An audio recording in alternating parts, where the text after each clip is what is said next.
रोमियों के नाम पौलुस प्रेरित की पत्री 11वां अध्याय। इसलिए मैं कहता हूं, क्या परमेश्वर ने अपनी प्रजा को त्याग दिया? कदापि नहीं। मैं भी तो इस्राएली हूं, इब्राहिम के वंश और बिन्यामीन के गोत्र में से हूं।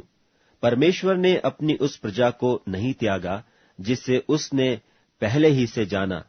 क्या तुम नहीं जानते कि पवित्र शास्त्र एलिय्याह की कथा में क्या कहता है कि वह इस्राएल के विरोध में परमेश्वर से विनती करता है कि हे प्रभु, उन्होंने तेरे भविष्यद्वक्ताओं को घात किया और तेरी वेदियों को ढा दिया है, और मैं ही अकेला बच रहा हूं, और वे मेरे प्राण के भी खोजी हैं। परंतु परमेश्वर से उसे क्या उत्तर मिला कि मैंने अपने लिए 7,000 पुरुषों को रख छोड़ा है, जिन्होंने बाल के आगे घुटने नहीं टेके हैं। सो इसी रीति से इस समय भी अनुग्रह से चुने हुए कितने लोग बाकी हैं। यदि यह अनुग्रह से हुआ है तो फिर कर्मों से नहीं, नहीं तो अनुग्रह फिर अनुग्रह नहीं रहा। सो परिणाम क्या हुआ? यह कि इस्राएली जिसकी खोज में हैं वह उनको नहीं मिला, परंतु चुने हुओं को मिला, और शेष लोग कठोर किए गए हैं। जैसा लिखा है कि परमेश्वर ने उन्हें आज के दिन तक भारी नींद में डाल रखा है, और ऐसी आंखें दी जो न देखें, और ऐसे कान जो न सुने। और दाऊद कहता है, उनका भोजन उनके लिए जाल और फंदा और ठोकर और दंड का कारण हो जाए। उनकी आंखों पर अंधेरा छा जाए ताकि न देखें, और तू सदा उनकी पीठ को झुकाए रख। सो मैं कहता हूं, क्या उन्होंने इसलिए ठोकर खाई कि गिर पड़े? कदापि नहीं, परंतु उनके गिरने के कारण अन्य जातियों को उद्धार मिला कि उन्हें जलन हो।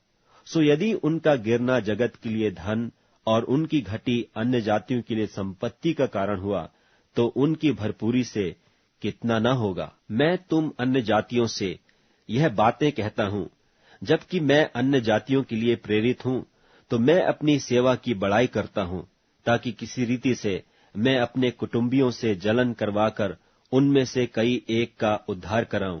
क्योंकि जबकि उनका त्याग दिया जाना जगत के मिलाप का कारण हुआ, तो क्या उनका ग्रहण किया जाना मरे हुओं में से जी उठने के बराबर न होगा? जब भेंट का पहला पेड़ा पवित्र ठहरा, तो पूरा गुंधा हुआ आटा भी पवित्र है, और जब जड़ पवित्र ठहरी, तो डालियां भी ऐसी ही हैं। और यदि कई एक डाली तोड़ दी गई, और तू जंगली जलपाई होकर उनमें साटा गया, और जलपाई की जड़ की चिकनाई का भागी हुआ है, तो डालियों पर घमंड न करना। और यदि तू घमंड करे, तो जान रख कि तू जड़ को नहीं, परंतु जड़ तुझे संभालती है। फिर तू कहेगा, डालियां इसलिए तोड़ी गईं कि मैं साटा जाऊं। भला वे तो अविश्वास के कारण तोड़ी गईं, परंतु तू विश्वास से बना रहता है। इसलिए अभिमानी न हो, परंतु भय कर, क्योंकि जब परमेश्वर ने स्वाभाविक डालियां न छोड़ी, तो तुझे भी न छोड़ेगा। इसलिए परमेश्वर की कृपा और कड़ाई को देख। जो गिर गए उन पर कड़ाई, परंतु तुझ पर कृपा, यदि तू उसमें बना रहे, नहीं तो तू भी काट डाला जाएगा। और वे भी यदि अविश्वास में न रहें, तो साटे जाएंगे, क्योंकि परमेश्वर उन्हें फिर साट सकता है।